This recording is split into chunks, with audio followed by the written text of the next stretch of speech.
오늘 우리에게 주신 하나님 말씀은 신약성경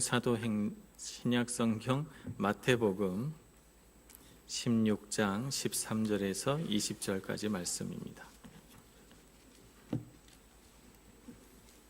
마태복음 16장 13절에서 20절까지 말씀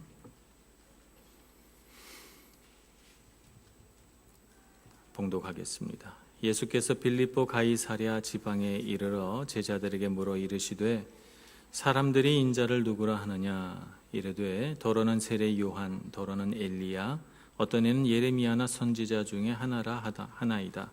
이르시되 너희는 나를 누구라 하느냐 시몬 베드로가 대답하여 이르되 주는 그리스도시요 살아계신 하나님의 아들이시니이다. 예수께서 대답하여 이르시되 바요나 시몬아 내가 복이 있도다. 이를 내게 알게 한 이는 혈육이 아니요 하늘에 계신 내 아버지시니라. 또 내가 내게 이르노니 너는 베드로라. 내가 이 반석 위에 내 교회를 세우리니 음부의 권세가 이기지 못하리라. 내가 천국 열쇠를 내게 주리니 내가 땅에서 무엇이든지 매면 하늘에서도 매일 것이요 내가 땅에서 무엇이든지 풀면 하늘에서도 풀리리라 하시고 이에 제자들에게 경고하사 자기가 그리스도인 것을 아무에게도 이르지 말라 하시니라. 아멘. 오늘 본문 말씀은 교회 역사상 가장 논란이 많았던 본문 중에 하나이기도 하면서 베드로가 예수님 앞에 고백하는 이 유명한 고백으로 인해서 예수 믿는 사람이라면 모를 수가 없는 또 유명한 구절이요 또 은혜로운 구절이기도 합니다. 이 말씀이 우리에게 교회 역사 가운데 논란이 되었던 이유는 예수님께서 이 반석 위에 교회를 세우리라 라고 한 18절의 말씀 때문에 그렇습니다. 베드로가 예수님을 향해서 주는 그리스도시요 살아계신 하나님의 아들이십니다 라고 대답했을 때 예수님이 마음이 너무 기쁘셨어요. 그래서 이 베드로를 칭찬하시고 이 베드로라고 하는 이름, 베드로가 바위라는 뜻이니까 이 반석 위에 교회를 세우리라 이렇게 말씀하셔서 카톨릭에서는 베드로를 모든 교회의 기초 곧 이 사람 위에 교회를 세웠다 이렇게 생각을 하지요. 정말 그럴까요? 우리가 한번 이 본문의 말씀을 잘 생각해 보면서 교회의 기초가 과연 무엇인가 하는 것을 우리가 한번 살펴보면 좋겠습니다. 베드로 개인 위에 교회가 세워졌다는 것이 정말 사실인가? 에베소서 2장 20절 말씀에 보면 이런 말씀이 기록되어 있습니다. 너희는 사도들과 선지자들의 터 위에 세우심을 입은 자라. 그리스도 예수께서 친히 모퉁이 돌이 되셨느니라. 이렇게 말씀하십니다. 너희는 이라고 부르는 이 말씀의 상대방은 누군가 하면 믿음의 공동체를 가리키는 것이죠. 좁은 의미로는 에베소 교회, 넓은 의미로는 이 말씀을 읽는 모든 믿는 자들을 가리키는 말씀입니다. 그러니까 너희는 이 말씀을 듣고 믿음의 공동체 안에서 부르심을 받은 사람들은 사도들과 선지자들의 터 위에 세우심을 받은 자들이라는 거예요. 우리가 신약 성경에서 흔히 마주치게 되는 관용구 중에 하나가 율법과 선지자들 이렇게 표현하면 구약 성경이다. 우리가 이렇게 생각해야 된다고 말씀을 드렸습니다. 오늘 새롭게 관용구적인 표현 사도들과 선지자들이라고 하는 이 표현은 사도들 그러면 사도들이 기록한 모든 책들 그들의 편지와 말씀 안에서 증거한 예수 그리스도에 관한 모든 증거들을 가리키는 것이고 선지자들 그러면 선지자들을 통하여 계시된 하나님의 모든 말씀 또 선지자들을 통해서 약속된 예수 그리스도에 관한 하나님의 말씀들을 가리키는 것입니다. 그러므로 너희는 사도들과 선지자들의 터 위에 세우심을 받았다라고 하는 것은 사도들과 선지자들이 말씀하신 하나님의 말씀 위에 세움을 받았다는 거예요. 믿음의 공동체는 다 이렇게 말씀 위에 세워진 교회입니다. 그러므로 우리가 베드로라고 하는 한 개인 위에 교회가 세워졌다라고 하는 것을 우리가 그렇게 생각하면 안 되는 것이죠. 교회는 베드로의 고백 위에 세워진 것입니다. 그러므로 베드로처럼 고백하는 모든 사람은 교회의 기초가 되는 것이죠. 그 믿음이 기초고 그 고백이 기초가 되는 것입니다. 또 이런 주장도 합니다. 베드로가 다른 모든 사도들보다 더 큰 권위를 갖고 있다. 왜냐하면 오늘 베드로가 다른 제자들은 이렇게 대답을 못했는데 베드로는 놀랍게도 이와 같이 놀라운 고백을 했기 때문에 다른 제자들보다 베드로는 한참 위에 있다. 더 큰 권위를 갖고 있다. 이렇게 주장하기도 합니다. 사도행전 전반부를 우리가 보면 이 말씀은 어느 정도 사실인 것으로 보여집니다. 오순절 다락방에서 성령이 임하시는 놀라운 체험을 한 제자들은 예루살렘 거리로 뛰어나가서 복음을 전파하기 시작하는데 그 중에서도 베드로가 단연 두드러진 인물로 등장합니다. 그래서 사람들에게 예수 그리스도에 관한 복음의 내용들을 선포하기 시작하죠. 그래서 3,000명이나 되는 사람들이 돌아오기도 하고 5,000명이 돌아오기도 하고 그래서 많은 사람들이 주님께로 돌아와서 큰 교회를 이루게 됩니다. 예루살렘 교회의 중요한 지도자 중에 한 사람으로 등장합니다. 그러나 사도행전 8장에 가보면 사마리아에 예수 믿는 사람들이 나타나자 교회에서는 올바르게 복음을 선포할 필요성을 느껴서 예루살렘 교회에서 2명을 파송하고자 하는데 그때 교회에서 누구를 파송하는가 하면 베드로와 요한을 파송합니다. 그러니까 교회, 예루살렘 교회라고 하는 하나의 어떤 중심 주체가 베드로와 요한을 파송하는 거니까 베드로와 요한이 다른 어떤 사람보다 더 특별해서가 아니라 복음을 전파하는 일에 쓰임받는 사도들 중에 한 사람으로서 파송한다는 그런 의미로 보냈다라고 말하고 있는 것이죠. 그런가 하면 사도행전 11장에 가보면 고넬료가 회심을 하는 사건을 예루살렘 교회에 보고하는 장면이 나옵니다. 사도행전 10장에 이탈리아 사람인 고넬료가 회심하게 되죠. 그래서 그를 찾아가서 베드로가 안수하고 그리고 그에게 세례를 주게 되는데 이 모든 과정이 하나님의 부르심을 따라 됐다는 거예요. 하나님의 계시를 따라서 됐다고 하는 것을 예루살렘 교회에 보고합니다. 그래서 베드로는 다른 모든 사도들보다 더 뛰어나고 더 높은 곳에 있다기보다는 모든 사도들 가운데 한 사람으로 이렇게 여겨집니다. 더군다나 사도행전 15장에 가면 예루살렘 공의회가 열리게 됩니다. 공의회가 열리는 까닭은 이방인들 중에 많은 사람들이 예수 그리스도를 주로 믿고 돌아오게 되는데 그들이 우상에게 바친 제물을 먹을 것이냐 말 것이냐 또 할례를 받을 것이냐 말 것이냐 하는 문제를 가지고 공의회를 열게 됩니다. 이때 사도 바울도 같이 참여해서 그 공의회를 갖게 되는데 이때 베드로도 예루살렘 교회 공의회의 한 사람으로서 참여하게 되죠. 근데 많은 사람들이 그 주제를 가지고 이야기를 하고 토론을 한 뒤에 최종 결정을 내리는 이가 누군가 하면 베드로가 아니고 예수님의 동생 야고보가 결정을 내립니다. 그래서 예루살렘 교회의 최고 지도자는 야고보인 것으로 드러나고 있죠. 그리고 사도행전 16장 이후로 가면 베드로의 이름은 단 한 번도 나오지 않습니다. 베드로가 매우 뛰어난 제자요 또 예수님의 사랑받는 제자였다는 것은 의심의 여지가 없고 예루살렘 교회가 세워지는데 중요한 역할을 했다는 것도 우리는 다 알고 있습니다만 그러나 오늘 이 고백으로 인해서 다른 사도들보다 더 많은 권한과 권위를 갖게 됐다라고 하는 것은 지나친 주장인 것으로 보여집니다. 교회는 베드로라고 하는 한 개인의 기초 위에 세워진 것이 아닙니다. 교회는 베드로가 그의 입술로 고백한 그 고백, 믿음의 고백 위에 세워진 것이 교회입니다. 그러므로 교회의 기초는 오늘 예수님께서 질문하신 것처럼 예수님이 누구신가라고 하는 이 질문에 대한 답에 교회의 기초가 있는 것입니다. 예수님이 누군지 아는데 교회의 본질이 있다는 것입니다. 예수님이 누구신가? 예수님 스스로는 자신에 대한 정체성이 분명하셨어요.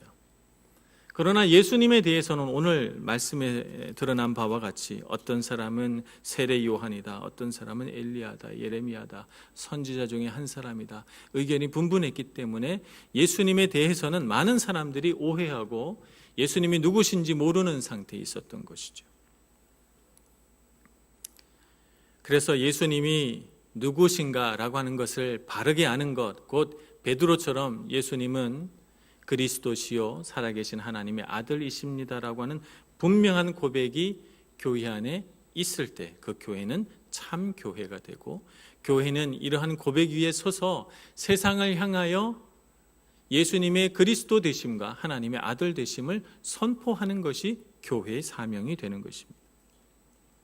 그러므로 예수님께서 하신 두 가지 질문은 같은 질문이면서도 교회의 본질과 사명을 잘 알려주는 질문이 됩니다. 예수님의 첫 번째 질문은 사람들이 나를 누구라 하느냐 이렇게 질문합니다.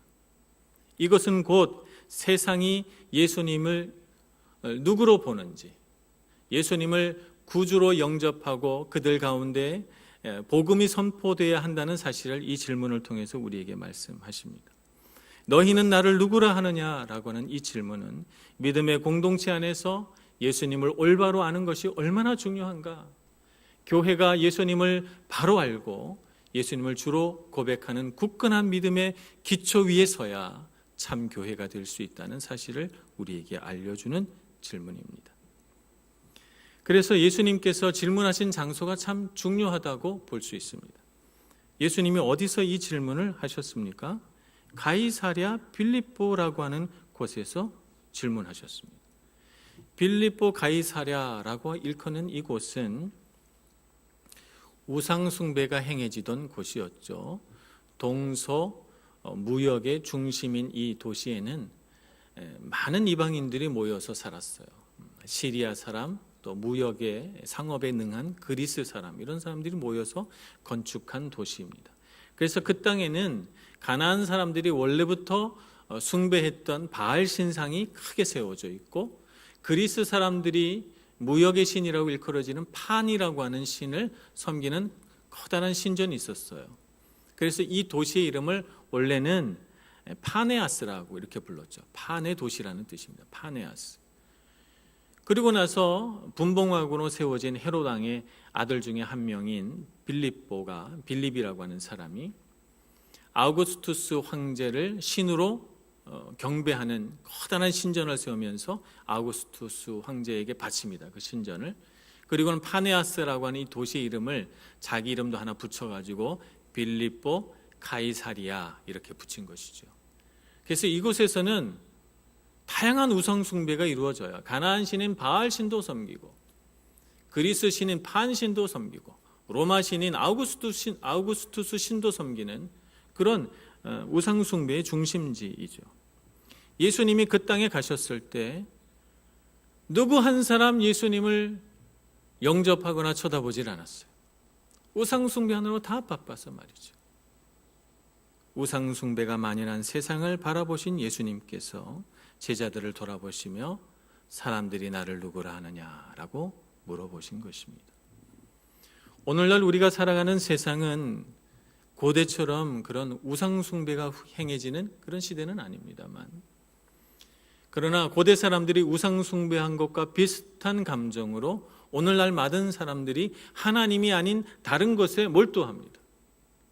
하나님이 아닌 물질에 몰두해서 더 많은 소유물들을 가지려고 서로 경쟁하고 투쟁합니다. 누구보다 더 많은 권력을 얻기 위하여, 누구보다 더 성공하고 출세하기 위해서, 누구보다 더 많은 명예를 얻기 위해서 많은 사람들이 이 세상에 하나님이 아닌 다른 것에 목매고 몰두하며 살아가고 있는 것이죠. 그런 모습을 볼 때 오늘날 우리는 명시적으로 우상숭배를 하는 것은 아닙니다만, 그러나 우상숭배했던 고대의 사람들과 비슷한 감정으로 하나님이 아닌 다른 것을 바라보고 있다라고 말해도 과언은 아닐 것입니다. 그러므로 오늘날 예수님께서 이 자리에 오신다면 동일하게 우리에게 물어보실 것 같아요. 사람들이 나를 누구라 하느냐. 정말 세상 사람들이 예수 그리스도를 바로 알고 있는지, 예수님을 바로 알도록 우리가 복음을 전파하고 있는지에 대해서 아마 우리에게 물어보실 것 같습니다.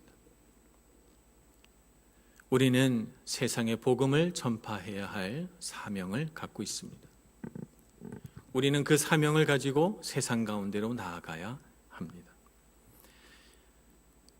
세상 가운데로 나아갈 때 우리의 마음속에 무엇이 있어야 하는가 하면 예수는 그리스도시요 살아계신 하나님의 아들이시다라고 하는 분명한 고백 가운데 세상으로 나아가야 하는 것입니다.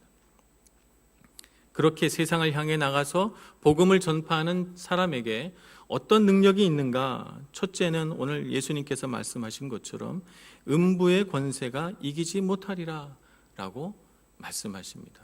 음부의 권세가 이기지 못하리라 라고 하는 이 말씀은 예수님께서 죽으시고 부활하셔서 우리를 두렵게 하던 모든 사망 권세를 다 이기셨다는 것이죠. 그러므로 우리가 이 세상에 나아갔을 때 두려워하거나 위축될 필요가 없다는 것이에요. 예수님께서 이미 다 승리해 놓으셨기 때문에 우리는 선포만 하면 되는 것이죠. 우리가 승리하였다라고 말이죠. 그러므로 두려움에 묶이지도 말고 세상 앞에서 위축되지도 말고 담대한 마음으로 복음을 전파해야 되는 것입니다. 또 두 번째, 이렇게 복음을 선포하는 사람 가운데 오늘 19절의 말씀에 보면 내가 천국 열쇠를 내게 주리니 이렇게 선언하십니다. 이탈리아에 가면 어느 성당이든지 베드로라고 하는 사실을 금세 알아볼 수 있는 방법이 있어요. 손에 열쇠를 들고 있으면 베드로예요. 그림이든 동상이든 손에 열쇠 들고 있으면 베드로죠. 칼 들고 있으면 사도 바울, 뭐 이렇게 특징적인 것들이 하나씩 다 있습니다. 천국의 열쇠가 베드로에게 주신 것이냐? 많은 우리 신앙적인 어떤 에피소드들, 이런 재미난 이야기들을 만들어낼 때 베드로는 항상 천국 문 앞에 있습니다. 그래서 천국 들어오는 사람을 다 면접하죠. 인터뷰합니다. 그래서 베드로에게 잘 보여야 돼요. 천국 가려면. 그래서 많은 이야기들에 베드로는 항상 천국 문 앞에 열쇠 들고 이렇게 기다리고 있다고 이렇게 이야기들 합니다만, 과연 천국의 열쇠는 베드로의 전유물인가? 베드로만 갖고 있는가? 마태복음 23장 13절을 한번 보겠습니다. 마태복음 23장 13절에는 외식하는 서기관들과 바리새인들을 향한 예수님의 따끔한 질책의 말씀이 시작되는 바로 그 부분입니다. 그 말씀이 담겨져 있습니다. 봉독하겠습니다. 화 있을진저 외식하는 서기관들과 바리새인들이여, 너희는 천국 문을 사람들 앞에서 닫고 너희도 들어가지 않고 들어가려 하는 자도 들어가지 못하게 하는도다. 놀라운 말씀이죠. 천국의 열쇠는 베드로만 갖고 있는 줄 알았는데 서기관과 바리새인들도 천국 문을 열었다 닫았다 하는군요. 그죠? 천국 문을 닫아버리고 자기도 안 들어가고 다른 사람들도 못 들어가게 한다는 거예요. 그러니까 천국 문을 열고 닫는 권세가 베드로에게만 있는 것은 아니지요. 천국의 열쇠를 주겠다고 하는 이 말씀은 베드로에게만 천국 문을 열 수 있는 권세를 주시겠다는 것이 아니고 베드로처럼 고백하는 모든 사람에게, 그러니까 복음을 전파하고 예수 그리스도께서 하나님의 아들이심을 선포하는 모든 사람들에게 천국 문이 열리는 경험을 하게 해 주시겠다는 예수님의 말씀입니다. 그러므로 복음을 전파하도록 부르심을 받은 자들이 복음을 전파하는 곳에서는 다 천국 문이 열립니다. 그러니까 천국 문을 열 수 있는 사람은 베드로 한 사람만이 아니고 우리도 천국 문 열 수 있습니다. 복음을 전파하고 우리 믿음의 고백이 있는 곳마다 천국 문이 열리는 것입니다.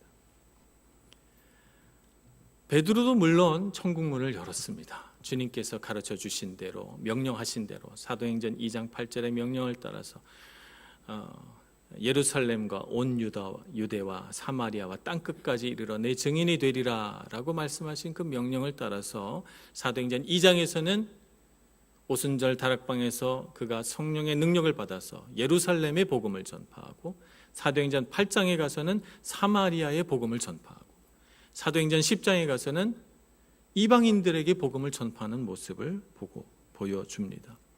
천국의 메시지를 전하는 그곳에서 천국문이 열리는 것을 경험하게 되는 것이죠. 이 천국의 열쇠를 가지고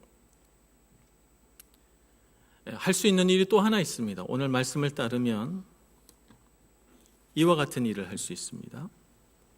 19절, 내가 천국 열쇠를 내게 주리니 내가 땅에서 무엇이든지 매면 하늘에서도 매일 것이요 내가 땅에서 무엇이든지 풀면 하늘에서도 풀리리라. 이렇게 예수님께서 말씀하셨어요. 천국의 열쇠로 천국문만 여는 것이 아니라 땅에서 매면 하늘에서도 매이고, 땅에서 풀면 하늘에서도 풀리는 그런 역사가 일어납니다. 이러한 능력을 베드로만 갖고 있는가? 이것도 예수님의 말씀으로 살펴보아야 합니다. 마태복음 18장으로 가보겠습니다. 마태복음 18장 15절 말씀부터 18절까지 봉독하겠습니다. 내 형제가 죄를 범하거든 가서 너와 그 사람과만 상대하여 권고하라. 만일 들으면 내가 내 형제를 얻은 것이요 만일 듣지 않거든 한두 사람을 데리고 가서 두세 증인의 입으로 말마다 확증하게 하라. 만일 그들의 말도 듣지 않거든 교회의 말하고 교회의 말도 듣지 않거든 이방인과 세리와 같이 여기라. 진실로 너희에게 이르노니 무엇이든지 너희가 땅에서 매면 하늘에서도 매일 것이요 무엇이든지 땅에서 풀면 하늘에서도 풀리리라. 오늘 베드로에게 주신 말씀과 똑같은 말씀을 주셨습니다. 누구에게 주셨을까요?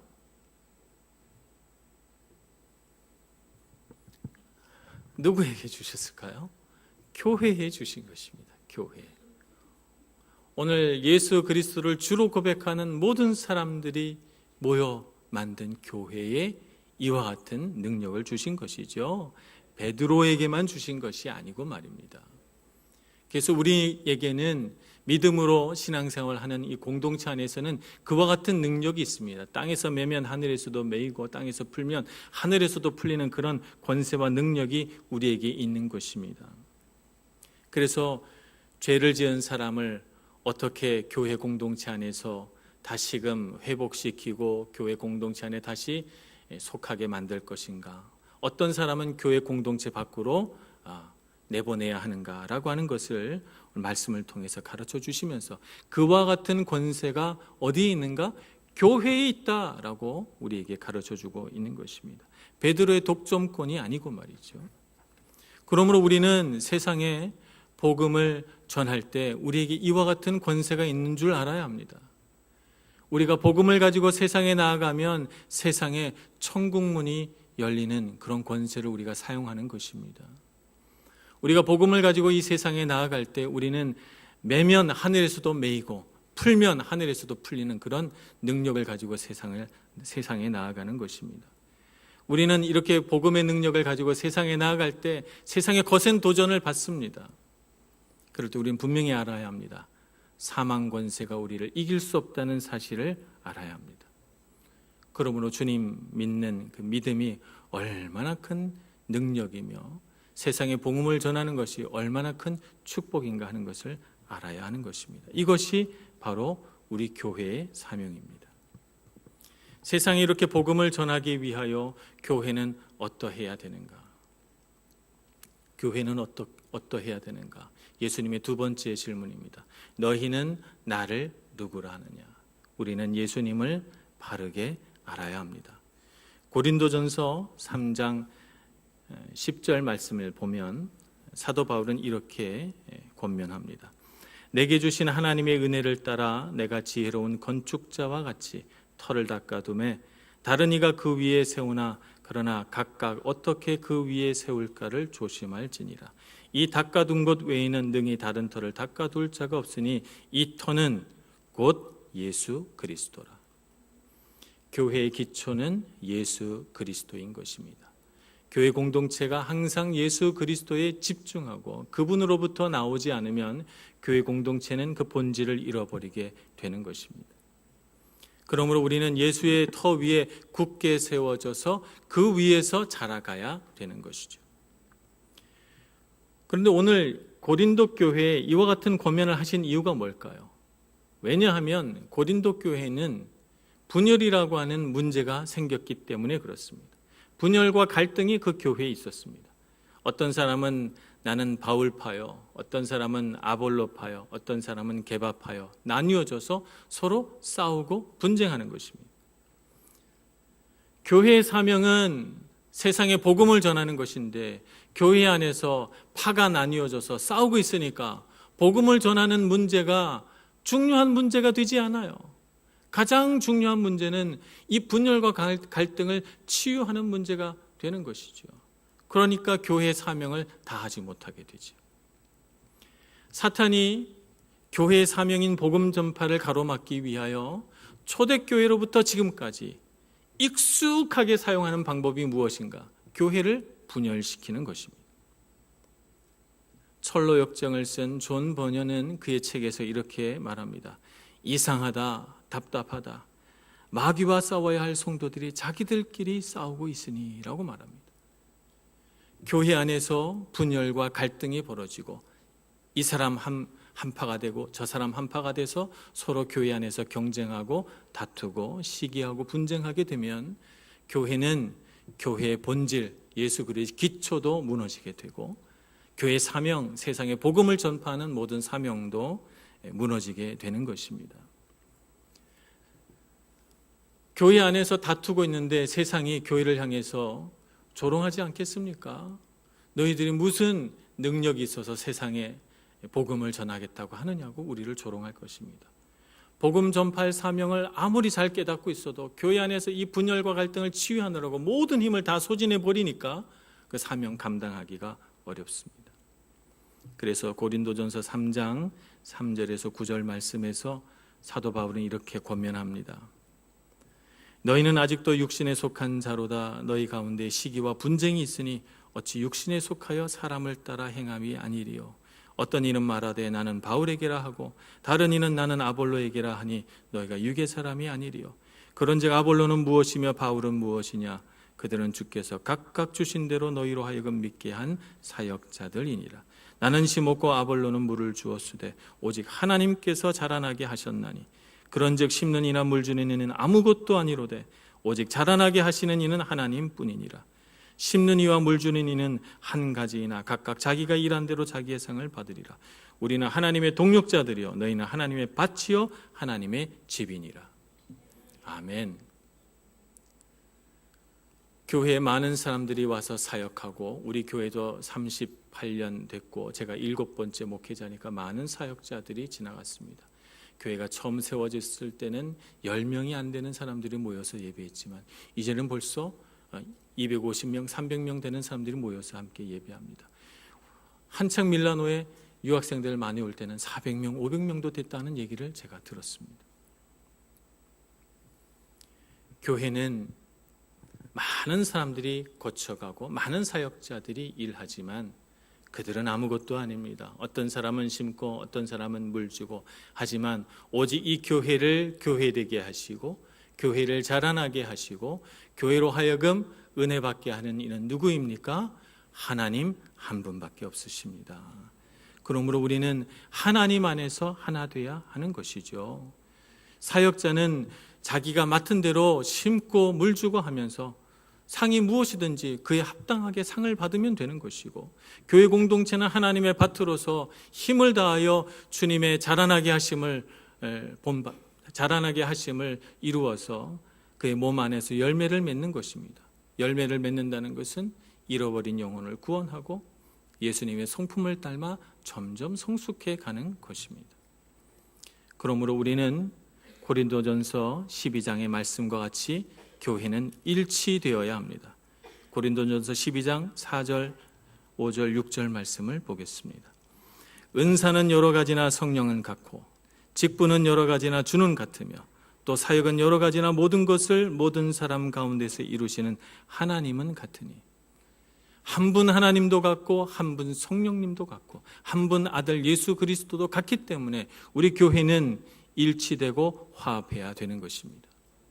우리가 교회 안에서 예수 그리스도를 기초로 해서 하나 될 때 우리는 세상을 향하여 복음을 전파하는 일에도 열심을 낼 수 있는 줄로 믿습니다.